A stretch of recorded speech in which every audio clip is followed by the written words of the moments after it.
শত আলেম উলামাদেরকে পাখির মতো গুলি করে হত্যা করেছে প্রিয় নেতৃবৃন্দ। সেই হত্যার পরে 5 আগস্ট ওই খুনি হাসিনার বাংলাদেশের ছাত্র সমাজ এবং সকল রাজনৈতিক নেতৃবৃন্দর ঐক্যবদ্ধ আন্দোলনের মধ্য দিয়ে ওই শেখ হাসিনা খুনি হাসিনার পতন হয়েছে। প্রিয় নেতৃবৃন্দ, আমাদের বেনজিরামের টিটু ভাই একদিনে কিন্তু তৈরি হয় নাই। অনেকে মনে করতে পারেন বেনজিরামের টিটু ভাইকে অনেকে দেখছেন, অনেকে দেখেন নাই। বেনজিরামের টিটু ভাই ঢাকা বিশ্ববিদ্যালয়ে রাজনীতি করেছেন, আন্দোলন সংগ্রামে গুরুত্বপূর্ণ ভূমিকা পালন করেছেন। তার নেতৃত্বে কালিয়াতি বিএনপি ঐক্যবদ্ধ হয়েছে। বিগত আন্দোলন সংগ্রামে কালিয়াতির শত শত নেতাকর্মী জেলখানায় আবদ্ধ হয়েছিল। প্রত্যেকটা নেতাকর্মীর পাশে বেনজিরামের টিটু ভাই দাঁড়িয়েছে।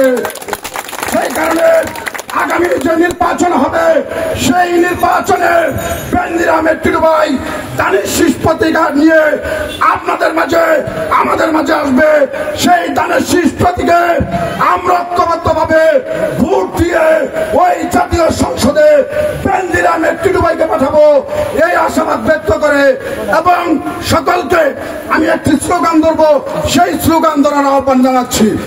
এই দীর্ঘ 17টি বছর আমরা কিন্তু মিছিল মিটিং করতে পারি নাই।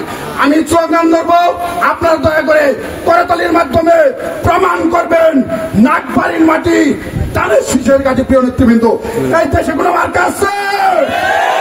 ওই খালেদা জিয়ার কোনো মার্কা আছে? তুই হাত তুলে বলতে হবে দেশে কোনো মার্কা আছে? বেনজিরামের টিটু ভাই কোনো মার্কা আছে? ওই সেই মার্কা খালেদা জিয়া নাগবাড়ি টিটু ভাইয়ের তারেক জিয়া সকলকে ধন্যবাদ। আসসালাম।